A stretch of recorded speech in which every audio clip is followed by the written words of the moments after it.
looks of this town, there's not much going on, but there's quite a story behind what you're seeing. This front area here has dropped probably 6 feet. This town is in trouble, like many local communities, but what's different here are some unusual roadblocks in the fight to come back. We thought that the town was going to be revived, remodeled. We are hostages. We are absolutely hostages. During the next half hour, anyone with connections to a small town will appreciate what they see. We're going to raise it, and we're going to raise it at your expense. The law allows us to do that. And understand why people here are fighting for change in this On Cue special, 1 year in Brownsville.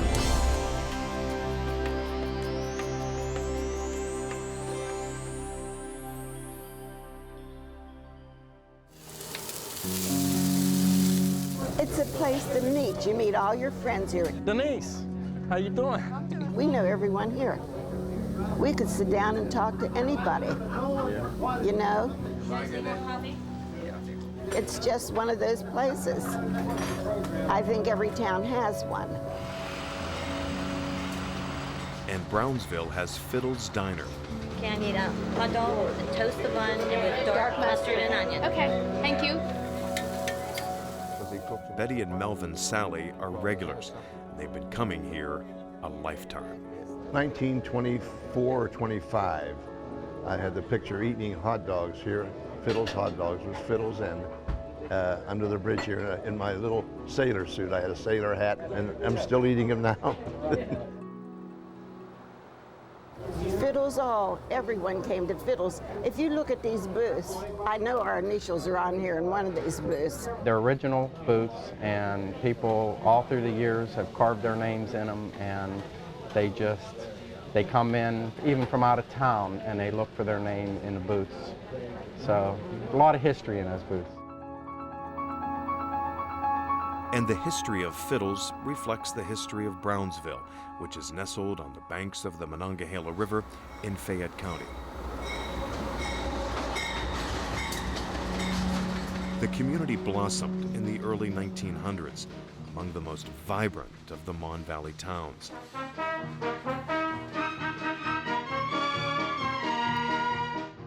River traffic flowed. Trains rumbled through at all hours. Coal was king in the region, and with the national road running right through the heart of the town, the business district thrived right through the 1960s.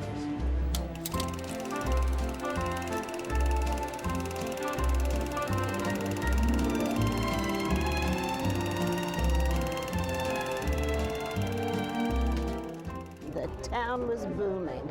We had so much business in town. We had probably 4 shoe shine parlors.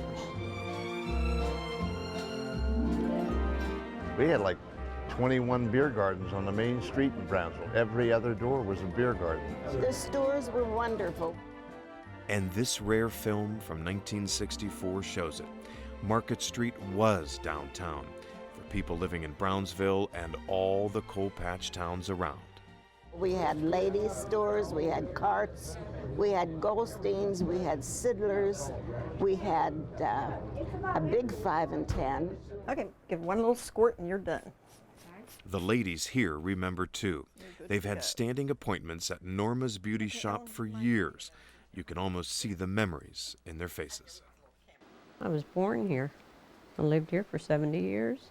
Growing up here, the town had all kinds of stores, and most people shopped on Saturday evening, and you had to walk out in the street. There were so many people on the sidewalks. Okay. Just about everyone in town has stories of the golden days. Those times and these people mean a lot to Norma Ryan. I've done their hair so long that it's not like they're patrons anymore. They're my friends. Because when she's not running her beauty shop, Mayor's office may help you. She's running Brownsville. How late's in the office? Norma is the mayor. I was born in Brownsville, have lived here all my life.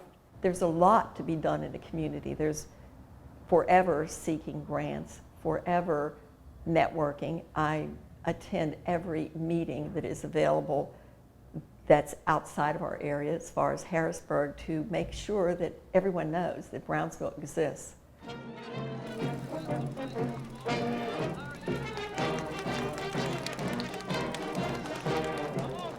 And everyone who knew the Brownsville of the baby boom era, when parades were so big you could barely find a spot to watch them,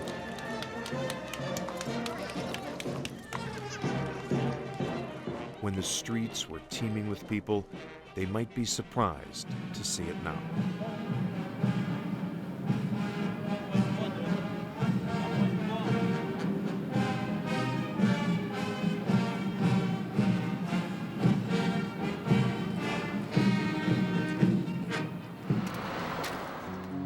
Now, there's nothing.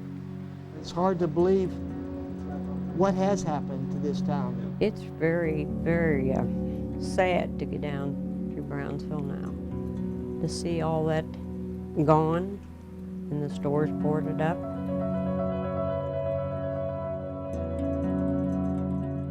There is absolutely nothing here, and there's nothing for young people. Basically, it's an abandoned town.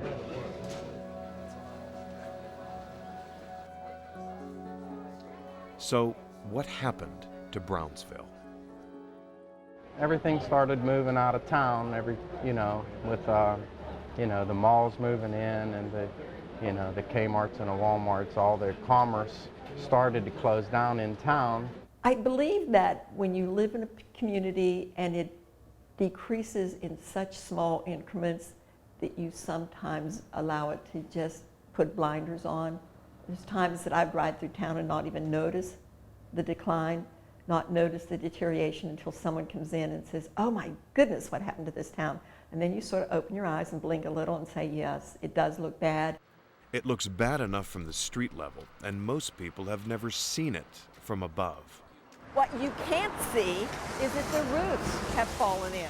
And that's the part that makes the real frightening part of these buildings. When you lose a roof on a building, you've lost the interior, you've lost the integrity of the building.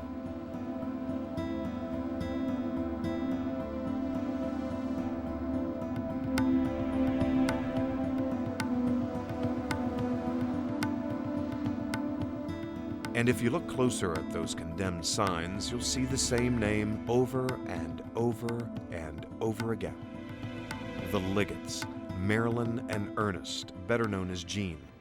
Gene and Marilyn Liggett want to bring the hustle and bustle back to... This video from KDKA dates back to 1994, one of the last times the couple from Churchill went on camera. Back then, the Liggets were buying up Brownsville and now own the majority of downtown's empty building space. When Mr. Liggett first approached our borough council, he came in with some beautiful drawings and with a lot of excitement, a lot of support in the community, because we all wanted to see something happen in the community. Well, it gave a lot of hope at first because we thought that the town was going to be revived, remodeled, and bring people back into town. And Gene Liggett pitched those promises at town meetings like this one. Today, I want each of you to do something that hasn't been done in Brownsville for far too long. I want you to believe in Brownsville as much as you believe in yourself. Can you do that? Yes. Can you do that? Yes. I want you to put lack of trust, long-term animosities, resentment, disruption, and disunity in the garbage where they belong. Can you do that? Yes. Can you do that? Yes. So of course, many of us jumped on the bandwagon and were believers. In the beginning, most people were supportive. We've always had skeptics, always, and you always will. Well, some of those same skeptics are the people today that are, I told you so, kind of people. When Liggett arrived here approximately 15 years ago, I could see through him. The town could not. The town jumped on the bandwagon. I think that the community owes Mr. Liggett a lot of support for taking on. It took us a few years to realize that nothing was really happening, that that was a little bit of a pipe dream. Then the whole story changed. We went from first being a outlet community with upscale outlet shops. Then the philosophy changed to gambling, to riverboat gambling, and then it changed to casino gambling. And the whole story kept changing, but yet nothing was happening. Nothing but promises, broken promises. No Indians, no casinos, no slot machines. No retail, no Ferris wheels, nothing.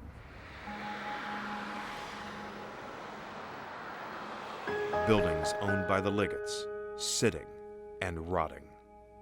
Decay. We are hostages. We are absolutely hostages. Looking at Brownsville now, it doesn't seem to matter anymore who said what or when. Most people just want the Liggets to either sell the buildings, fix them up, or tear them down. But are they listening?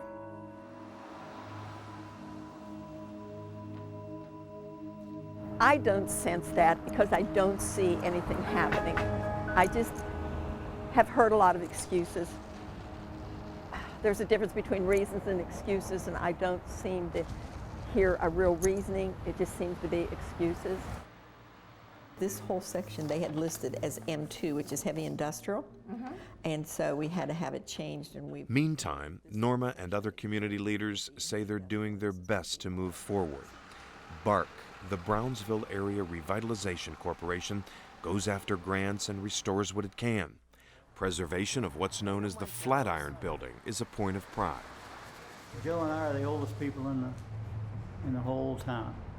It's an art museum, heritage center, and BARC's headquarters. It does take people, and it is going to take money. We just know that if we do nothing, nothing's going to happen. And so we just try to stay on the positive side of things and hope that our efforts pay off in the long run. Oh, that's the winner! Perhaps a payoff most of Brownsville's seniors will never see. Who's ahead? You. It looks like you. Where's he at? Where the hell are you?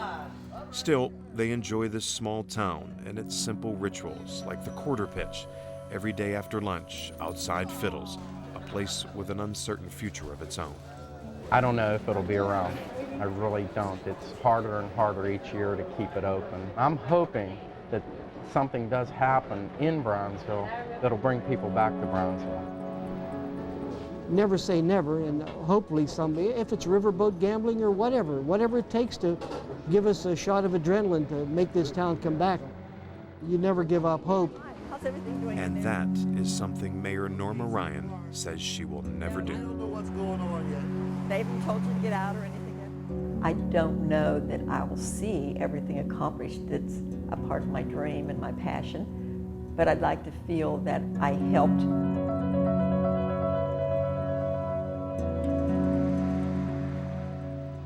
Not alone. We cannot do it alone. I'm a very positive person, and I know that we will come back. I know that Brownsville is going to be a destination again.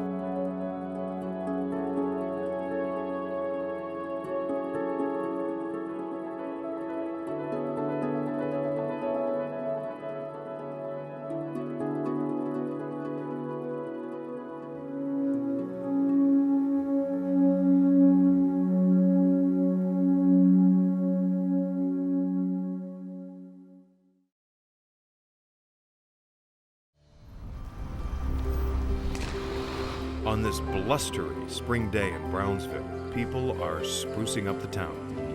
The event will be happening right across the street in front of the Oddfellow building. Because our junior council people, we want them to wear them tonight. So Mayor Norma Ryan meets with an advance team from the governor's office. Are you closing off the street? Yes, we are. 3 o'clock, we're going to close the street after the bus. They iron out last-minute details. We have to wait till the governor arrives, and then we're going to do like a little ribbon cutting. Volunteers set up chairs in the middle of Market Street. The crowd gathers in anticipation, while the school choir rehearses and the marching band goes through its numbers one last time.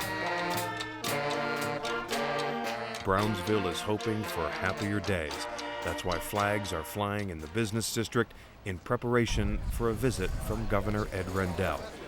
People here can't remember a Pennsylvania governor ever coming to town. Without further ado, Governor, please step forward. He came with a check for $150,000. The money will be used by Brownsville community leaders to crack down on property owners who've let downtown buildings fall into disrepair and ruin. And that check's going to allow us to set up shop right here in the Oddfellow building. It's going to allow us to have a full-time enforcement officer. It's going to allow us to have attorneys and the administrative staff so we can go after, and this is not meant to be mean or nasty or cruel to anybody. This is meant to say, this is Brownsville. We're going to bring Brownsville back. You either bring your building back to code so it can be redeveloped, or we're going to raise it, and we're going to raise it at your expense. The law allows us to do that. The law allows us to do that. And there was more good news. You may remember how wealthy businessman and Fayette County Commissioner Joe Hardy I think they put $1 million in, but I think I spent 5 or 6. donated several $1 million of his own money to revitalize downtown Uniontown, also in Fayette County. Well, at this gathering, He just whispered in my ear. Governor Rendell told the crowd that Commissioner Hardy wanted to help Brownsville too. So Joe has asked me to announce that he's going to personally match the state's gift of $150,000. After the governor spoke to the crowd, he spoke to On Cue about his role in Brownsville's future. Once we get rid of the blight, it's going to open up avenues for new development. I believe that with all my heart, and particularly after seeing this great outpouring today. And this first phase of getting rid of the decay here has a slogan: Bright Tomorrow. That he owns 73%. These men from the Governor's Office of Housing and Community Revitalization named the program and are assigned to see it through. And then he owns the next 3 or 4.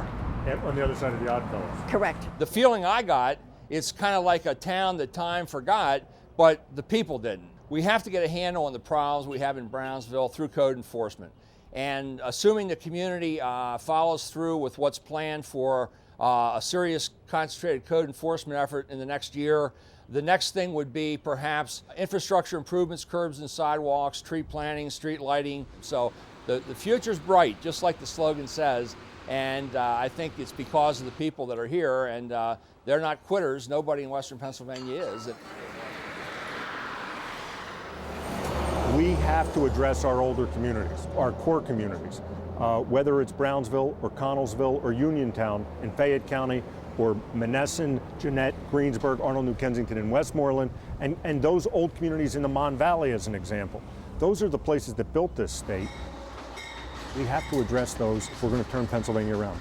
Certainly Mayor Ryan is just a zealous advocate, not shy about getting the state's attention, certainly the governor's attention, my attention, and really asking us, almost pleading with us, that she needed help. I've gotten more letters from Norma Ryan than almost any mayor in the state on every subject, and she's a believer, and you can't do anything without believing that it can be done, and she believes, and the council believes, and most of the people believe. Oh, what a glorious day. It's been absolutely greater than I ever thought. Now, with check in hand, Mayor Ryan and other community leaders will hire that code enforcement officer to go after building owners like Gene Liggett and others who own vacant, dilapidated property in Brownsville. This is like first phase. This is this designated downtown area. Once this is accomplished, and once we've evaluated, and once they're working on what needs to be done to each and every building to bring it up to code, then you move to another section of town. Do we have another blighted area? And yes, we do. Do we have other areas that need attention? Yes. So then we move to another area. So that's the goal here, that this is the beginning. If you put a little cafe in one store.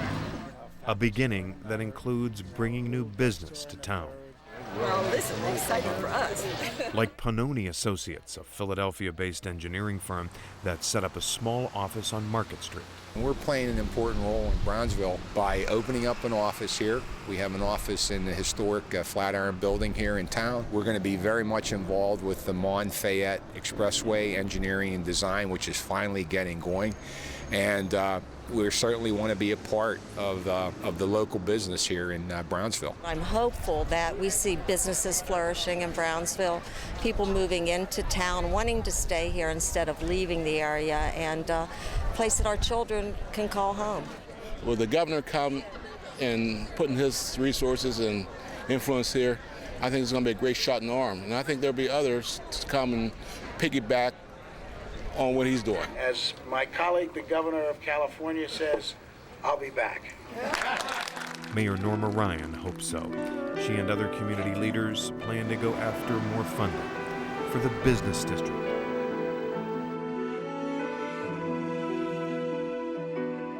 For the riverfront and other projects throughout Brownsville. It's been down so long that now to begin that road up is great. With all of that on our side and God on our side, we can't go wrong.